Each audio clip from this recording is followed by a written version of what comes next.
আচ্ছা, আজকে আমি পড়াবো আরেকটা সেরোলজিক্যাল প্রসিডিওর, যেটা তোমাদের সিলেবাসে রয়েছে। সেটা হচ্ছে ক্লিয়া বা ই ক্লিয়া। এটা হচ্ছে এক ধরনের প্রসিডিওর, তোমরা এই মেশিনটা হয়তো দেখে থাকবে। এই মেশিনটায় বিভিন্ন রকম ইমিউনোলজিক্যাল টেস্ট, বিভিন্ন রকম থাইরয়েড টেস্ট বা বিভিন্ন রকম হরমোনাল টেস্ট আমরা এই মেশিনের মাধ্যমে করে থাকি। তো তোমরা ইতিমধ্যেই এলাইজা একটা ইম্পর্টেন্ট জিনিস, তোমরা ইতিমধ্যেই এলাইজা নিয়ে জেনেছো। এলাইজা কত রকমের হয় বা কি কি হয় বা কিভাবে আমরা করি। অর্থাৎ এলাইজাতে আমরা কি দেখেছিলাম? আমরা এলাইজাতে দেখেছিলাম যে একটি স্যাম্পেলের মধ্যে অ্যান্টিজেন অথবা অ্যান্টিবডি রয়েছে কিনা, তার প্রেজেন্স আছে কিনা, সেইটা আমরা ডিটেকশন করতে চেয়েছিলাম। এলাইজা আমি অলরেডি তোমাদের পড়িয়ে দিয়েছি। তো অনেক ধরনের এলাইজা হয়, competitive ELISA, direct ELISA, indirect ELISA, sandwich ELISA, অনেক ধরনের হতে পারে। তো তিনটি আমি মেন এলাইজার কথা বলেছিলাম, একটা হচ্ছে ইনডাইরেক্ট, একটা হলো স্যান্ডউইচ, আর একটা হলো কম্পিটিটিভ। এবং এই প্রসিডিওর গুলো সম্বন্ধে আমি আগেই বলে দিয়েছিলাম। তাহলে এলাইজা হচ্ছে এমন একটা টেকনিক যেখানে আমরা কোনো প্রোটিনকে ডায়াগনোসিস করতে পারি, কোনো হরমোনকে ডায়াগনোসিস করতে পারি, বা কোনো অ্যান্টিজেন বা কোনো অ্যান্টিবডিকে আমরা ডিটেকশন করতে পারি। এখন এই এলাইজা আমরা কেন করি? আমরা র্যাপিডও করতে পারতাম। আমি বলেছিলাম যে এলাইজা হচ্ছে র্যাপিড যে টেস্ট, যেটা তোমরা কিট টেস্ট বা কার্ড টেস্ট করে থাকো, সেটার থেকেও এটা অনেক ভালো টেস্ট, অনেক ভালো, বহুগুণ ভালো টেস্ট। কারণ এই এলাইজার সেন্সিটিভিটি অনেক বেশি, এর যে সেন্সিটিভিটি আছে এটা কিন্তু অনেক বেশি। সেই কারণের জন্য আমরা এই টেস্টটাকে প্রেফারেন্স দিই। কিন্তু এর থেকেও আরো ভালো টেস্ট হয়। এমন নয় যে একটা টেস্ট আমরা করলাম, সেটাকে ভালো বললাম, আর ভালো নেই, আর এর থেকেও ভালো টেস্ট আছে, যেটা হচ্ছে আরো সেন্সিটিভ এবং আরো স্পেসিফিক। এই সেন্সিটিভ এবং স্পেসিফিক এই দুটি কথার অর্থটা কি? এই দুটি কথার অর্থ হলো, আমাদের দেখতে হবে যে আমরা ব্লাডে কত কম পরিমাণ সেই অ্যান্টিজেন বা অ্যান্টিবডি রয়েছে, সেটাকে আমরা ডায়াগনোসিস করতে পারছি। সেটাই হচ্ছে আমাদের সেন্সিটিভিটি এবং সেটাই হচ্ছে আমাদের স্পেসিফিসিটি। হতেই পারে কোনো একটা স্যাম্পেলের মধ্যে ধরে নাও কোন একটা অ্যান্টিজেন রয়েছে, এই অ্যান্টিজেনটা খুব লো অ্যামাউন্টে রয়েছে। যেমন দেখবে তোমরা ডেঙ্গু সিজনের সময়, তোমরা নিশ্চয়ই ডেঙ্গু জানো কি, বা ডেঙ্গু টেস্টও করছো। ডেঙ্গুর অনেক টেস্ট হয়, একটা হচ্ছে NS1 টেস্ট হয়, একটা IgM টেস্ট হয়, একটা IgG টেস্ট হয়। এখন এই প্রত্যেকটি টেস্ট করতে গেলে আমাদের কি করতে হবে? টেস্ট করতে গেলে আমাদের করতে হবে কেন? টেস্টগুলো কিটে করি, তাহলে কিন্তু কিটে নেগেটিভ আসতে পারে। অর্থাৎ সেইখানে যে সেন্সিটিভিটি এবং স্পেসিফিসিটি সেইটা ভালো নয়। সেই জন্য ডেঙ্গুর যে কিট, র্যাপিড যে কিট, সেটা এখন ব্যান করে দেওয়া হয়েছে। সেইভাবে কোনো রকম টেস্ট করা যাবে না। বাজারে অ্যাভেলেবেল আছে, কিন্তু হেলথ ডিপার্টমেন্ট থেকে বলে দিয়েছে যে এই ধরনের কিট দিয়ে কোনো রকম ভাবে টেস্ট করা যাবে না, তোমাদের সবসময় এটা এলাইজা দিয়েই করতে হবে। কারণ কি, এলাইজার সেন্সিটিভিটি এবং স্পেসিফিসিটি খুব ভালো। তাহলে আমাদের যে সিস্টেম, আমাদের যে ল্যাবের সিস্টেম, এটার অনেক ইমপ্রুভমেন্ট হচ্ছে আস্তে আস্তে। এবং এই ইমপ্রুভমেন্ট সঙ্গে সঙ্গে বিভিন্ন নতুন ধরনের টেকনিক তৈরি হচ্ছে। তো এলাইজাতে আমি কি বলেছিলাম? এলাইজাতে আমি বলেছিলাম যে কোনো একটা অ্যান্টিজেনকে যখন আমরা ডিটেকশন করতে চাইছি, তখন it will be coded by antibody. আবার যখন আমরা কোনো একটা অ্যান্টিজেনকে ডিটেকশন, কোনো অ্যান্টিবডিকে ডিটেকশন করতে চাইছি, তাহলে এটা কোড করা থাকবে অ্যান্টিজেন দিয়ে। এবং এখানে কি বলেছিলাম? এখানে আমি বলেছিলাম যে, আমি জানি না তোমাদের কতটা মনে আছে, এই হচ্ছে আমাদের ওয়েল, বলেছিলাম এই হচ্ছে আমাদের ওয়েল। এখানে এই ওয়েলে এই অ্যান্টিজেনটা কোড করা আছে। আমি স্যাম্পল দিলাম, স্যাম্পেলের যে অ্যান্টিবডি, সেই স্যাম্পেলের অ্যান্টিবডি এর সঙ্গে এর অ্যাটাচমেন্ট হলো, এবং তারপরে আমরা যে অ্যান্টিবডিটা দিই সেটাকে বলা হয় কি অ্যান্টিবডি? Secondary antibody. যেই সেকেন্ডারি অ্যান্টিবডিটা আবার এই প্রাইমারি অ্যান্টিবডির সঙ্গে যুক্ত হয় এবং এই সেকেন্ডারি অ্যান্টিবডিটাকে কনজুগেট বলা হয়। এবং কনজুগেট কেন বলা হয়? কনজুগেট বলার পিছনে কারণ হচ্ছে এখানে একটি এনজাইম কনজুগেট করা থাকে বা ট্যাগ করা থাকে, সেই জন্য এটাকে বলা হয় কনজুগেট। এবার আমরা এখানে সাবস্ট্রেট দিই। এই যে এনজাইমটা, এই এনজাইমটার নাম এটা সবারই হয়তো মনে আছে, এটাকে বলা হয় horseradish peroxidase. Horseradish peroxidase. এবার যখনই আমরা এখানে সাবস্ট্রেট দিই তখন কি হয়? কালার চেঞ্জ হয়, সেই কালারটা হয়ে যায় ব্লু কালার। এই হচ্ছে মেন জিনিস। অর্থাৎ এখানে আমরা কালার চেঞ্জের মাধ্যমে, তাহলে এখানে আমরা কি করছি, খুব ভালো, এটা ভালো করে দেখে রাখো। তাহলে এখানে আমরা কালার চেঞ্জ হচ্ছে, এই কালার চেঞ্জটার উপরই একটা স্যাম্পলকে আমরা বলি পজিটিভ। এখানে কালার চেঞ্জ হচ্ছে, ব্যাপারটা বোঝা গেল? যেমন এখানে দেখো, ধরো অনেকগুলো স্যাম্পল এখানে ধরো চালানো হয়েছে, তো এটা খুব পরিষ্কার যে যেগুলোর মধ্যে কালার ফরমেশন হয়েছে, যেগুলোর মধ্যে ব্লু কালার ফরমেশন হয়েছে, সেগুলো হচ্ছে কি? সেগুলো সব হচ্ছে পজিটিভ। তাহলে এগুলো সব পজিটিভ। আর যেগুলোর মধ্যে কোনো কালার ফরমেশন হয়নি, যেমন এইগুলো, তাহলে এইগুলো হচ্ছে সব নেগেটিভ রেজাল্ট, এগুলো হচ্ছে সব পজিটিভ রেজাল্ট। দেখি বোঝা যাচ্ছে?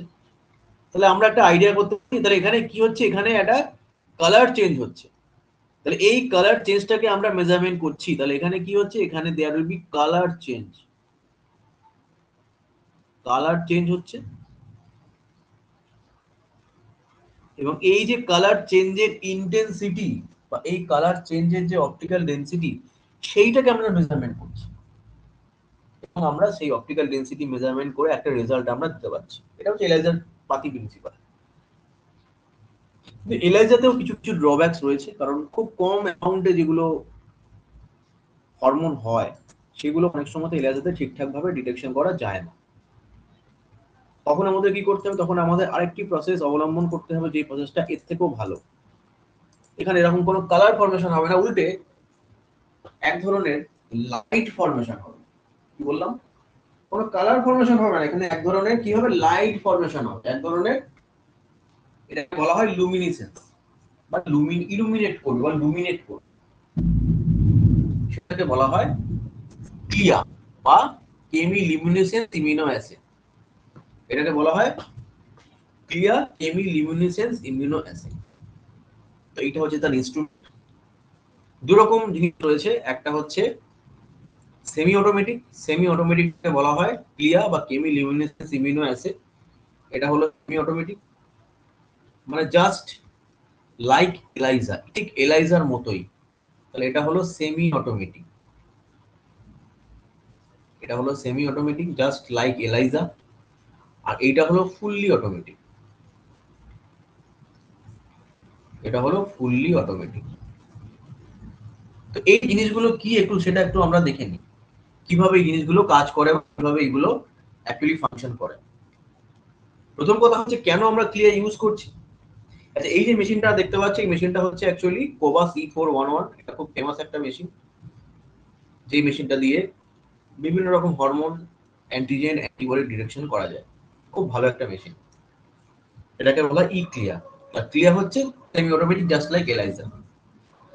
কেন আমরা এখানে ক্লিয়ার ইউজ করছি? ক্লিয়ার ইউজ করার কারণ হচ্ছে this is much more sensitive and specific as compare to ELISA. এলাইজার থেকে অনেক বেশি ভালো এটা।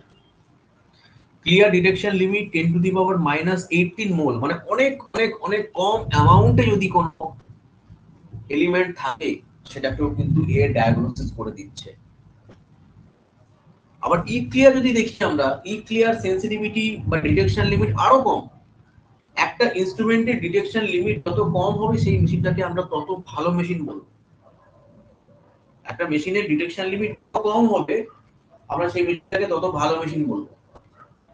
ঠিক সেরকম ভাবে এখানে বোঝা যাচ্ছে যে এত মোল ডিটেকশন লিমিট 10⁻⁻18, আর এটা হচ্ছে 10⁻⁻21। আর বুঝতেই পারছো কত কম, কত সামান্য অ্যামাউন্ট এটা কিন্তু ডিটেকশন করতে পারছে। যেমন আমরা যখন থাইরয়েড টেস্ট করি, থাইরয়েড টেস্টের রিপোর্টগুলো আমরা কিসে দিই? হরমোনের রিপোর্টগুলো কিসে দিই? হরমোনের রিপোর্টগুলো ম্যাক্সিমামই দেওয়া হয় ন্যানোগ্রামে।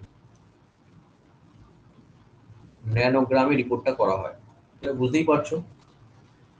এই রিপোর্টটা ন্যানোগ্রাম মানে হচ্ছে this is a tiny unit, এটা খুব একটা স্মল ইউনিট। তাহলে স্মল ইউনিট দিয়ে কোনো কিছু মাপতে গেলে বা স্মল ইউনিটের কোনো কিছু মাপতে গেলে সেটা যদি ভালো না হয়, সেই মেশিন যদি ডিটেকশন লিমিট কম না হয়, তাহলে কিন্তু সেটা মেজারমেন্ট করা মুশকিল। মানে একটা খুব সিম্পল আমি এক্সাম্পল দিচ্ছি। তুমি একটা প্যারাসাইট, ধরো একটা প্যারাসাইটের তুমি লেন্থ স্কেল দিয়ে মাপতে পারবে, কিন্তু একটা ব্যাকটেরিয়া তুমি কি স্কেল দিয়ে মাপতে পারবে? ব্যাকটেরিয়া তুমি স্কেল দিয়ে মাপতে পারবে না। ব্যাকটেরিয়াকে মাপতে গেলে কি করতে হবে? তোমাকে মাইক্রো স্কেল লাগবে, ইলেকট্রন মাইক্রোস্কোপ লাগবে বা নর্মাল মাইক্রোস্কোপ লাগবে। তাহলে এখানেও ঠিক সেরকম, যেগুলো কম অ্যামাউন্টে আমাদের বডিতে রয়েছে, যেই হরমোনগুলো আমাদের বডিতে খুব সামান্য পরিমাণে রয়েছে, সেইগুলোকে কিন্তু আমরা ঠিক এইভাবে ডায়াগনোসিস করলে তার সেন্সিটিভিটি এবং স্পেসিফিসিটি অনেক বেড়ে যায়। তো এটা কিভাবে করা হয় একটু দেখে নেওয়া যাক। আমি প্রথমে বলবো যে ক্রিয়াটা কিভাবে করা হয়। খুব সিম্পল, জাস্ট লাইক এলাইজা। তো এটা কি ধরনের এলাইজা কেউ বলতে পারবে? যখন দুটো অ্যান্টিবডির মাঝখানে অ্যান্টিজেনটা থাকে, এটাকে কি এলাইজা বলা হয়? এটাকে বলা হয় স্যান্ডউইচ এলাইজা। আমি বলেছিলাম স্যান্ডউইচ এলাইজা, তাহলে এটা হচ্ছে অ্যাকচুয়ালি একটা স্যান্ডউইচ এলাইজা।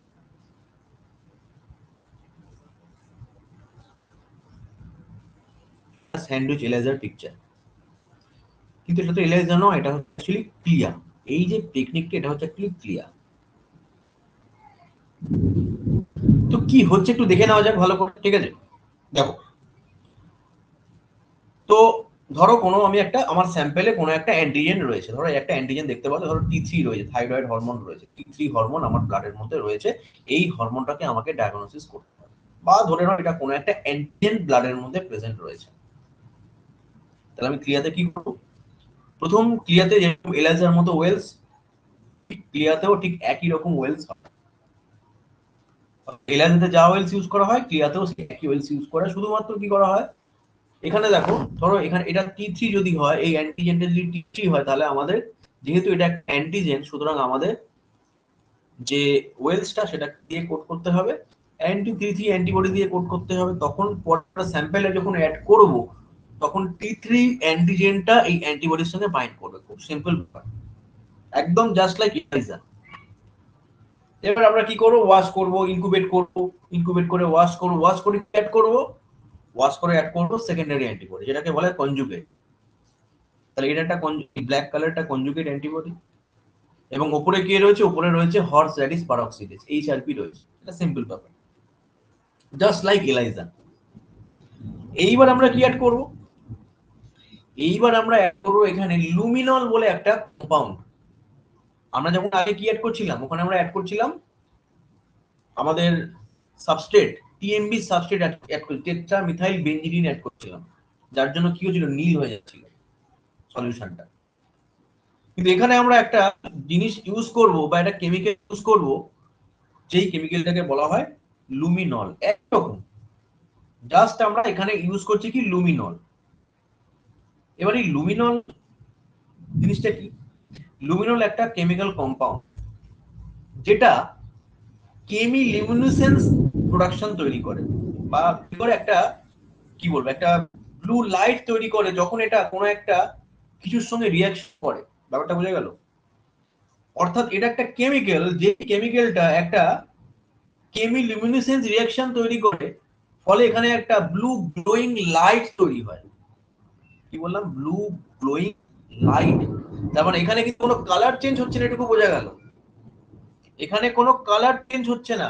ব্যাপারটা কিরকম? ব্যাপারটা হচ্ছে, তুমি যদি ওই জোনাকি পোকা দেখবে, জোনাকি পোকা যখন জলে দেখবে, বাতাসে যখন জোনাকি পোকাটা ঘুরে বেড়ায়, তখন তখন তার সেখান থেকে গ্লোয়িং জিনিস তৈরি হয়। এটা কিন্তু কোনো এমন নয়, এটা কিন্তু কোনো মানে ইয়ে নয় যে কোনো কালার চেঞ্জ হচ্ছে এখানে। এখানে কোনো কালার চেঞ্জ হচ্ছে না। এখানে কি হচ্ছে? এখানে জাস্ট একটা গ্লোয়িং লাইট তৈরি হচ্ছে। তো এখানে কি হচ্ছে? এখানে আমরা দেখতে পাচ্ছি যে এখানে T3 অ্যান্টিবডি এখানে কোড করা হয়েছে। আমরা স্যাম্পল অ্যাড করলাম, স্যাম্পলের মধ্যে যে T3 হরমোন রয়েছে, সেই T3 হরমোন অ্যান্টিবডির সঙ্গে রিঅ্যাকশন করলো। এবার আমরা সেকেন্ডারি অ্যান্টিবডি বা যেটা বলা হয় কনজুগেট অ্যাড করলাম। This is called conjugate. আমরা কনজুগেট অ্যাড করলাম, কনজুগেট অ্যাড করার পর ইনকিউবেট করলাম, ইনকিউবেট করার পর ওয়াশ করলাম। এবার এখানে আমরা টিএমবি জায়গাতে অ্যাড করব লুমিনল কম্পাউন্ডটা। লুমিনল একটা কম্পাউন্ড যে কেমিলিউমিনেসেন্স রিঅ্যাকশন তৈরি করে, এবং একটা ব্লু গ্লোয়িং লাইট তৈরি করে। তাহলে কি হচ্ছে, লুমিনল অ্যাড করলাম। এবার এই লুমিনল কি করবে, এই যে হর্স র্যাডিশ পারঅক্সিডেজ রয়েছে, এই হর্স র্যাডিশ পারঅক্সিডেজ কি বললাম, হর্স র্যাডিশ পারঅক্সিডেজ, এটাকে কি করবে, এটাকে অক্সিডাইজড করে দেবে। লুমিনলকে যখন অক্সিডাইজ করবে, কিভাবে লুমিনলকে অক্সিডাইজড করলে এই লুমিনল এক্সাইটেড স্টেটে চলে যাবে, এক্সাইটেড স্টেট।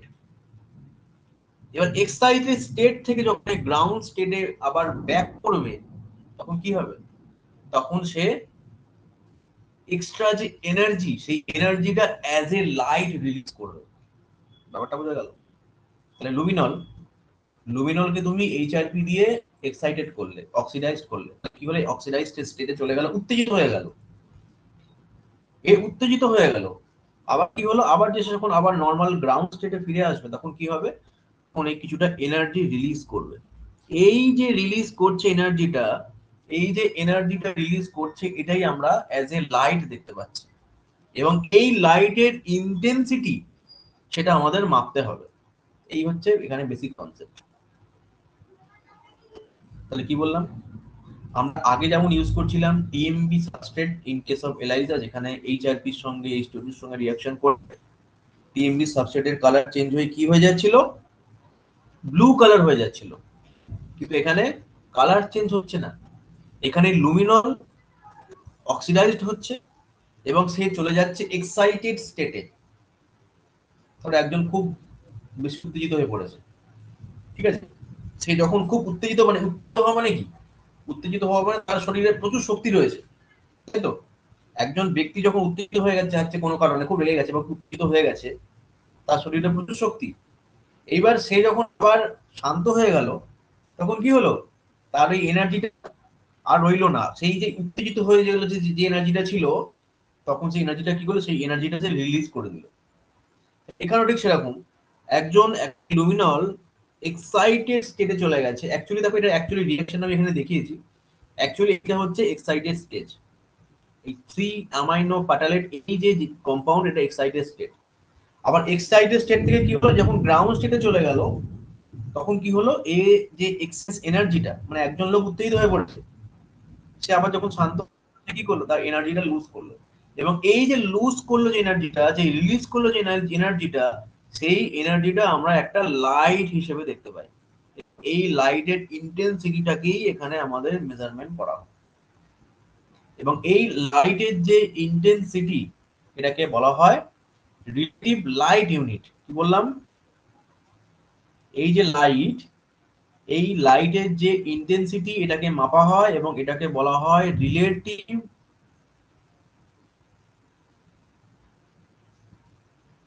লাইট ইউনিট,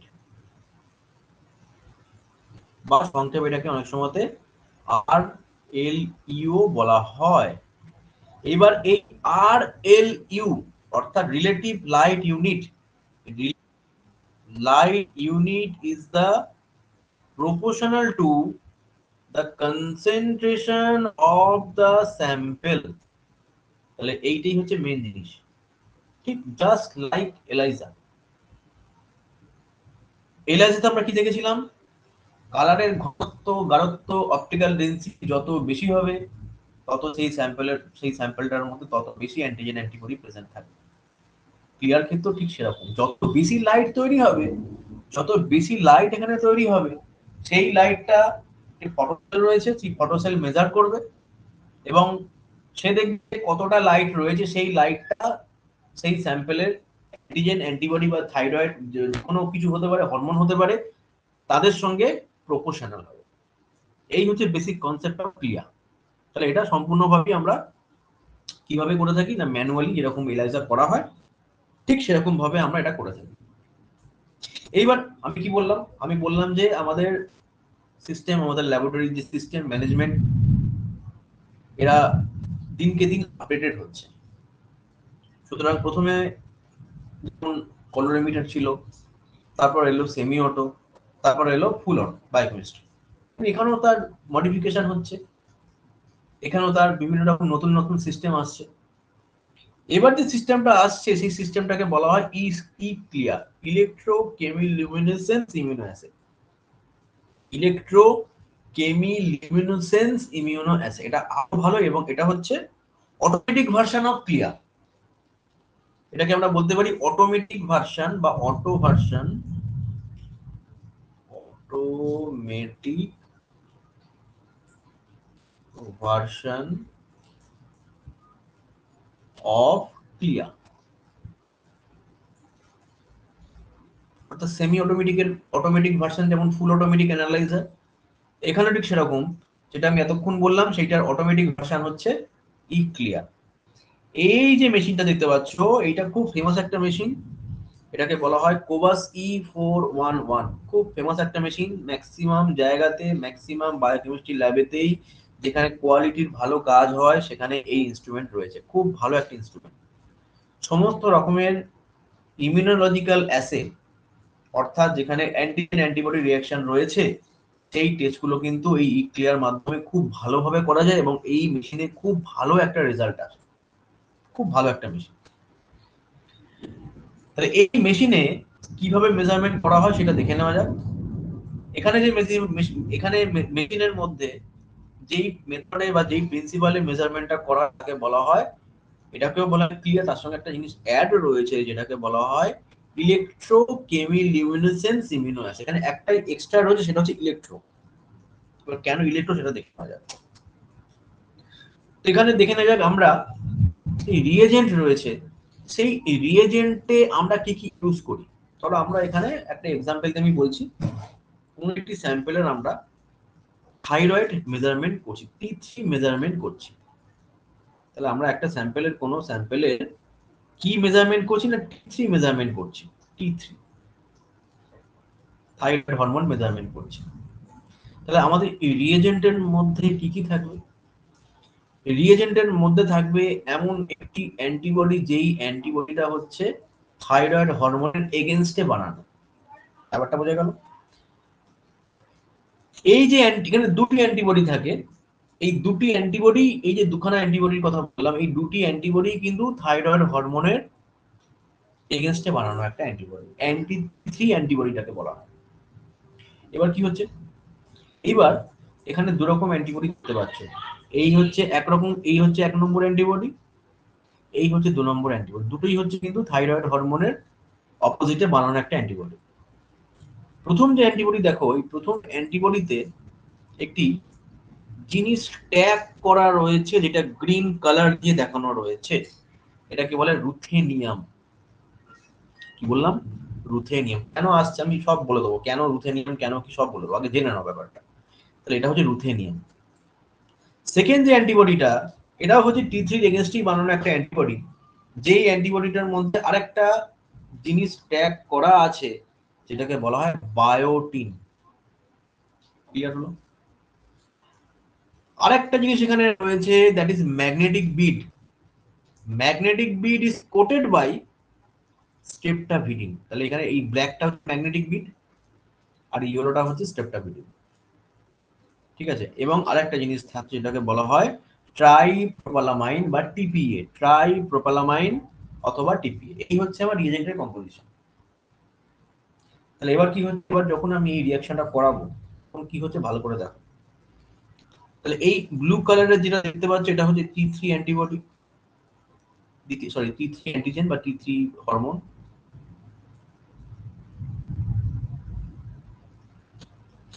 তাহলে খুব স্বাভাবিকভাবেই T3 হরমোন এই অ্যান্টিবডি গুলোর সঙ্গে বাইন্ড হবে। ঠিক তাই হয়েছে দেখো, ঠিক আছে, ঠিক তাই হয়েছে একদম। T3 হরমোন এই দুটো অ্যান্টিবডির সঙ্গে বাইন্ড হয়ে গেছে, একদম পরিষ্কার বোঝা যাচ্ছে। এইবার আরেকটা জিনিস এখানে রয়েছে, এটা হচ্ছে স্ট্রেপ্টাভিডিন। এবার এই বায়োটিন এবং স্ট্রেপ্টাভিডিন এই দুটো যে কম্পাউন্ড রয়েছে এগুলো হচ্ছে অ্যাকচুয়ালি ভিটামিন। এই দুটো কম্পাউন্ডের মধ্যে অর্থাৎ বায়োটিনের সঙ্গে স্ট্রেপ্টাভিডিনের একটা খুব স্ট্রং বন্ডিং তৈরি হয়, বায়োটিন এবং স্ট্রেপ্টাভিডিন। তাহলে যেহেতু রিয়েজেন্টের মধ্যে স্ট্রেপ্টাভিডিন অ্যাড করা হলো, দেখো এখানে এই বায়োটিনের সঙ্গে স্ট্রেপ্টাভিডিন যুক্ত হয়ে গেছে, দেখতেই পাচ্ছ।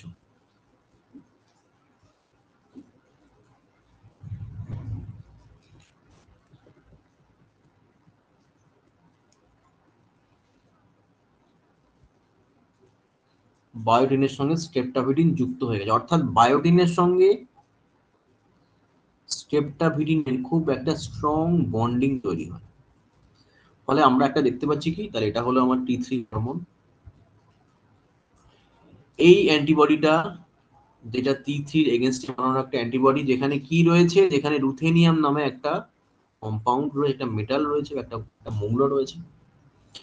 নিচের যে অ্যান্টিবডিটা, নিচের যে রেড কালারের অ্যান্টিবডিটা, that is tagged with biotin, এবং বায়োটিন স্ট্রেপ্টাভিডিনের সঙ্গে যুক্ত হলো। তাহলে আলটিমেটলি ফাইনালি আমার এইরকম ধরনের একটা কম্পাউন্ড তৈরি হলো, এইরকম ধরনের একটা কম্পাউন্ড আমরা দেখতে পেলাম তৈরি হলো। ঠিক আছে, এবার কি করা হলো, এইবার এখানে ইলেকট্রোড থাকে, এটাকে বলা হয় ম্যাগনেটিক ইলেকট্রোড। এবার যখনই এই ইলেকট্রোডের মধ্যে দিয়ে কারেন্ট পাস করা হবে, তখন কি হবে, এই পুরো জিনিসটা দেখো আটকে যাবে এই ইলেকট্রোডের মধ্যে। অর্থাৎ যে রিয়াকশনটা আগে দেখালাম আমি আগে দেখালাম, পুরো জিনিসটা কি হলো, পুরো জিনিসটা কিন্তু এই ইলেকট্রোডের মধ্যে অ্যাটাচড হয়ে গেল। এইবার আমার রিয়াকশনটা এখানে শুরু হবে।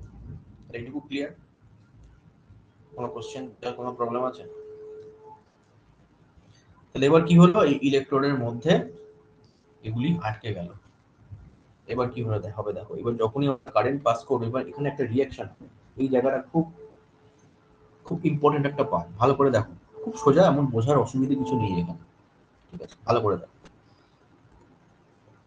তাহলে আমরা এতক্ষণ দেখতে পেলাম এই যে আমার যে কম্পাউন্ডটা তৈরি হলো, তাহলে কি কি অ্যান্টিবডি বললাম, একটি অ্যান্টিবডি যেটা থাইরয়েড অ্যান্টিবডি, থাইরয়েডের এগেইনস্ট একটা অ্যান্টিবডি, যেখানে রুথেনিয়াম নামে একটা মৌল ট্যাগ করা রয়েছে।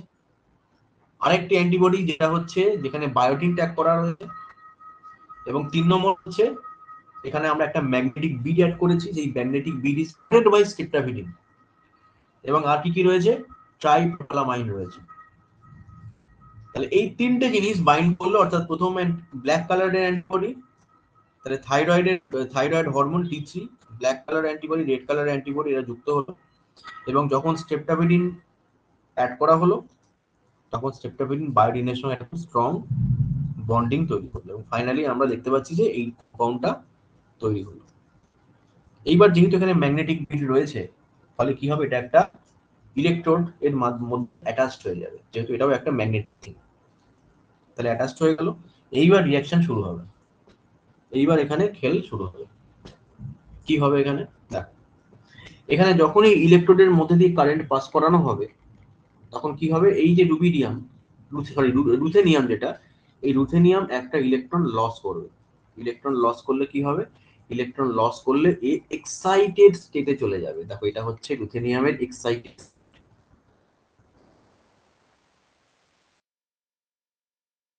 রুথেনিয়াম এ চলে গেছে এক্সাইটেড স্টেটে। এবং এই যে রিঅ্যাকশনটা এক্সিকিউট হতে যেই কম্পাউন্ডটা হেল্প করছে, সেটার নাম হচ্ছে টিপিএ বা ট্রাইপ্রোপালামাইন। এটাও কিন্তু হেল্প করছে, এই যে রিঅ্যাকশন হচ্ছে, এই রিঅ্যাকশনটা যে হচ্ছে, এই যে এক্সাইটেড স্টেটে চলে গেল,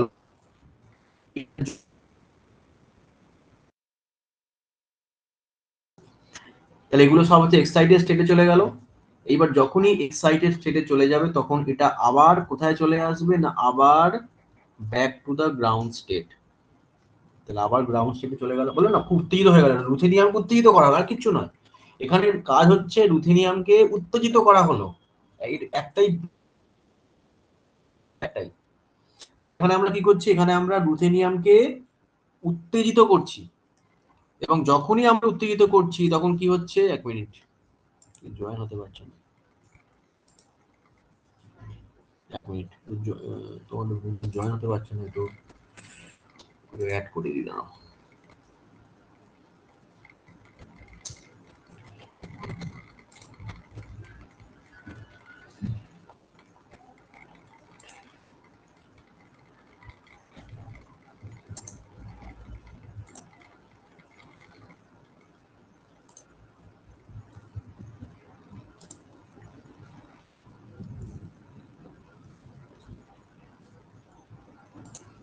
আমি যেটা বলছিলাম, তো এখানে আমাদের এখানে কাজ হচ্ছে কি, আমাদের রুথেনিয়ামটাকে যে কোনো ভাবে কি করতে হবে, এক্সাইটেড করতে হবে।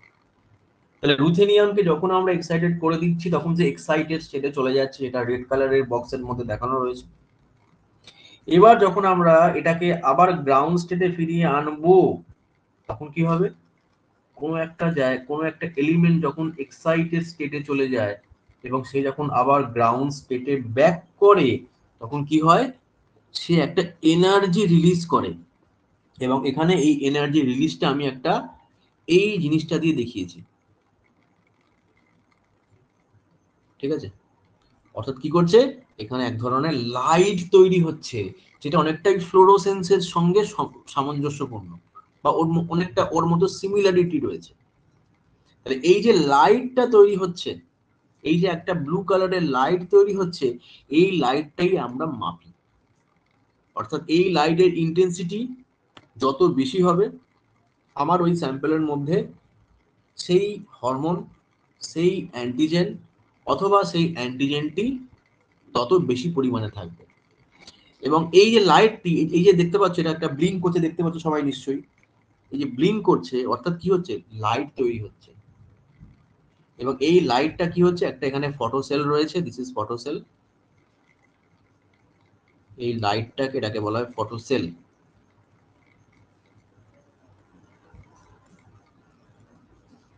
এই ফটোসেল কি করছে, এই লাইটটাকে সেন্স করছে এবং সেন্স করে সে এই লাইটটাকে একটা রেজাল্টে কনভার্ট করছে এবং আমরা সেখান থেকে রেজাল্টটা অ্যাকচুয়ালি জানতে পারছি, ঠিক আছে। আবার কি হচ্ছে দেখো, তাহলে এই গ্রাউন্ড স্টেটে চলে এলো, রুথেনিয়াম গ্রাউন্ড স্টেটে চলে এলো, এই সাইকেলটা আবার কন্টিনিউ হবে। আবার গ্রাউন্ড স্টেটে চলে এলো, আবার ইলেকট্রন লুজ করছে, তাহলে এই সাইকেলটা এরকম ভাবে যেরকম দেখানো রয়েছে ঠিক সেরকম ভাবে এই সাইকেলটা চলতে থাকবে। তাহলে এখানে রুথেনিয়াম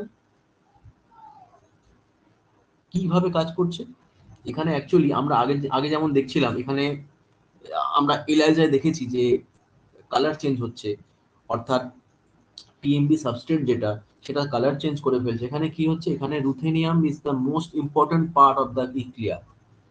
এই রুথেনিয়াম, এই যে কম্পাউন্ডটা, এই কম্পাউন্ডটাই অ্যাকচুয়ালি রুথেনিয়াম, এই কম্পাউন্ডটাই অ্যাকচুয়ালি এই সমস্ত রিঅ্যাকশনটাকে এক্সিকিউট করছে।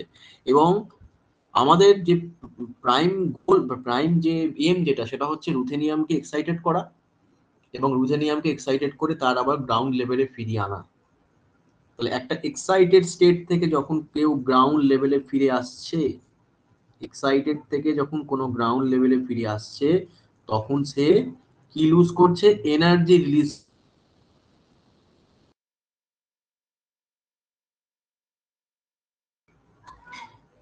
এবং এই রিলিজ করছে এটা অ্যাজ এ লাইট আমরা দেখতে পাচ্ছি এবং এই লাইটটার ইন্টেন্সিটি মাপা হচ্ছে, ঠিক আছে। ব্যাপারটা একটা কিরকম, যে সূর্যের তাপ যেটা হয় অ্যাকচুয়ালি, সূর্যের যে তাপ, এত যে সূর্যের রশ্মি বা সূর্যের তাপ, এটাও এক ধরনের এনার্জি রিলিজ। অর্থাৎ এই রিয়াকশনটা কন্টিনিউ হতে থাকছে, কোনো একটা এলিমেন্ট বারবার এক্সাইটেড থেকে গ্রাউন্ড স্টেটে যাচ্ছে এবং সেই এক্সাইটেড স্টেট থেকে গ্রাউন্ড স্টেটে যাওয়ার ফলে একটা হিউজ হিউজ হিউজ পরিমাণ এনার্জি রিলিজ করছে, সেটাকে আমরা সূর্যের রশ্মি বা সূর্যের তাপ হিসেবে দেখতে পাচ্ছি। তাহলে এটাও ঠিক অনেকটা সেম টাইপের জিনিস, এখানে আমরা এক ধরনের লাইট প্রডিউস করছে, ঠিক আছে। এই হচ্ছে ব্যাপার। এবং এই সাইকেলটা কন্টিনিউয়াস কিন্তু মুভমেন্ট হতে থাকছে। তাহলে এই হচ্ছে আমাদের ইউক্লিয়া। এখানে পুরো রিয়াকশনটা এখানে দেখানো রয়েছে, কিরম ভাবে রিয়াকশনটা হচ্ছে, তো এতটা জানার দরকার নেই। তো মোটামুটি বেসিক জিনিসটা জানলেই হবে ইউক্লিয়া কিভাবে এখানে কাজ করছে, ঠিক আছে। ইউক্লিয়ার মাধ্যমে আমরা কি কি টেস্ট করতে পারি সেটা দেখে নেওয়া যাক।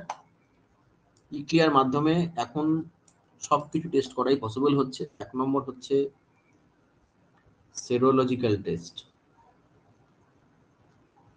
সেরোলজি, সেরোলজির মধ্যে যে সমস্ত টেস্টগুলো রয়েছে, কি কি টেস্ট রয়েছে দেখে নেওয়া যাক। এইচআইভি আছে, এইচআইভি অ্যান্টিবডি টেস্ট। 2 নম্বর হচ্ছে এইচসিভি অ্যান্টিবডি টেস্ট। 3 নম্বর এইচবিএসএজি, এইচবিএসএজি সমস্ত টেস্ট। 3 নম্বর হচ্ছে হেপাটাইটিস, প্রোফাইলে যে টেস্টগুলো রয়েছে, প্রোফাইল 4 নম্বর হচ্ছে, 5 নম্বর হচ্ছে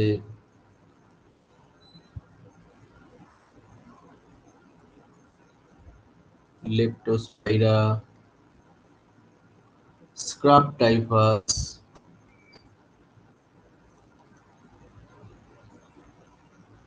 তাহলে সেরোলজিতে আমরা এই টেস্টগুলো ই ক্লিয়ার মাধ্যমে খুব ইজিলি করতে পারছি। 2 নম্বর হচ্ছে ইমিউনোলজি টেস্ট বা বায়োকেমিস্ট্রি অথবা ইমিউনোলজি।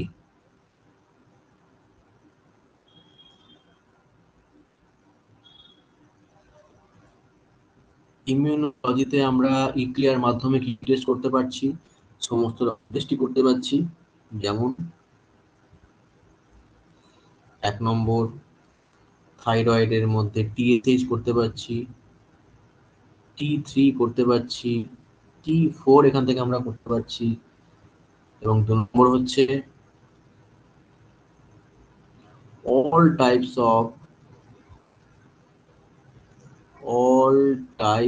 of hormones,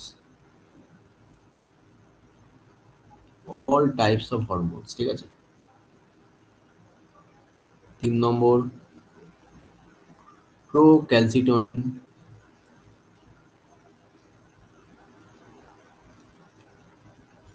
etcetera.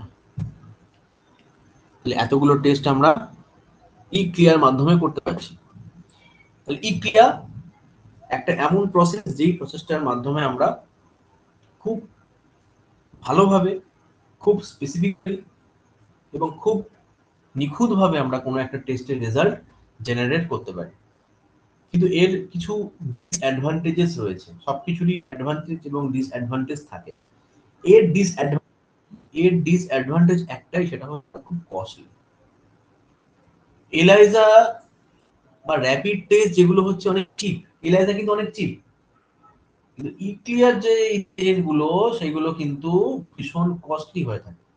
সেই জন্য সব জায়গাতে এই টেস্টগুলো অ্যাফোর্ড করতে পারে না, এক্সেপ্ট যেগুলো বড় বড় জায়গা, যেগুলো বড় বড় মেডিকেল কলেজ, এখানে এইগুলো মেনটেন করতে পারে বলে সেখানে এই টেস্টগুলো হয়। কিন্তু নর্মাল যে ছোট ল্যাব, সেখানে কিন্তু এই ই ক্লিয়ার সেটা কিন্তু কোনোভাবেই অ্যাফোর্ড করতে পারবে না। ফলে তার এর অল্টারনেটিভ অপশন একটা হতে পারে, সেটা হচ্ছে ক্লিয়ার, যেটা আমরা একটু আগেই বললাম যে লুমিনল দিয়ে আমরা এই টেস্টগুলো করতে পারি। লুমিনল দিলে খুব সহজেই আমরা, এখানেও লাইট তৈরি হচ্ছে। তাহলে সেখানে যদি ই ক্লিয়ার কোনো জায়গাতে মনে হয় যে কোনো ল্যাব যদি মনে করে যে আমরা একটু ভালো রেজাল্ট দেবো, এলএসআর থেকে একটা অ্যাডভান্স মেথড দেবো, কিন্তু বাজেট ফ্রেন্ডলি, সেখানে হতে পারে সিএলআই বা ক্লিয়ার, এটা অপশন হতে পারে। এবং যদি কেউ মনে করে যে ক্লিয়ার থেকেও আরো ভালো রেজাল্ট আমরা জেনারেট করব, তখন তারা ই ক্লিয়ারটা করতে পারে, ই ক্লিয়ারটা সিলেক্ট করতে পারে। ঠিক আছে, কোনো কোশ্চেন আছে কারণ? এলাইজা বা ক্লিয়ার বা ই ক্লিয়ার থেকে কারো কোনো কোশ্চেন থাকলে করতে পারো।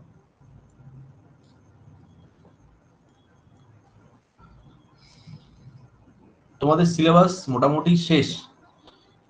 লাস্ট যেটা বাকি রয়েছে সেটা হচ্ছে কিছু স্ট্যাটিস্টিক্যাল অ্যানালাইসিস। আরো যদি কোনো কিছু মনে হয় যে সাবজেক্ট মোটামুটি সবই কমপ্লিট হয়ে গেছে, সাবজেক্টের আর সেরকম কিছু বাকি নেই আমার যতদূর মনে হয়, দুটো জিনিস বাকি রয়েছে। একটা, আগের দিন আমি ওয়াটার ব্যাকটেরিওলজি পড়েছিলাম, ওয়াটার ব্যাকটেরিওলজির নোটটা আমি শেয়ার করে দেবো, এখনো করা হয়, বানানো হয়নি নোটটা আমার অ্যাকচুয়ালি। তো ওয়াটার ব্যাকটেরিওলজি নোটটা আমি শেয়ার করে দেবো। আর এয়ার ব্যাকটেরিওলজির একটা পোর্শন রয়েছে, সেটা দেখে সেটা আমি বলে দেবো। আর যদি মনে হয় কোনো কিছু বাদ গেল, তাহলে একটু আমাকে ইনফর্ম করে দিও, বা আর যদি মনে হয় যে অন্য কোনো টপিকের উপর ক্লাস নিতে হবে, আমাকে একটু বলে দিও। কারণ নেক্সট মান্থ থেকে আমি স্ট্যাটিস্টিক্সটা শুরু করব। কারণ স্ট্যাটিস্টিক্স এই জন্যই শুরু করব, কারণ হচ্ছে স্ট্যাটিস্টিক্স থেকে কিন্তু একটা ম্যাথ থাকবেই, একটা ম্যাথ কিন্তু প্রত্যেকবারে থাকে। সেই ম্যাথটা কিন্তু করলে পুরো 10-এ 10 পাবে, 10 নম্বরের ম্যাথ থাকে। সুতরাং সেই ম্যাথটার যে চ্যাপ্টার, সেটা হচ্ছে মিন, মোড, মিডিয়ান। এই তিনটে জিনিস রয়েছে তোমাদের, বেশি কিছু নেই, মিন, মোড, মিডিয়ানের উপরই রয়েছে। এখান থেকে প্রচুর দু একটা ম্যাথ আসতেই পারে, এবং সেটা প্রত্যেকবারই আসে, আগেরবারও এসেছিল। তাহলে সেইগুলো আমি করিয়ে দেবো। এছাড়া যদি কোনো আর মনে হয় যে টপিক বাদ পড়ে গেছে বা টপিক পড়াতে হবে, সেটা আমাকে বলে দিও, আমি সেটা পড়িয়ে দেবো। আচ্ছা, আজকের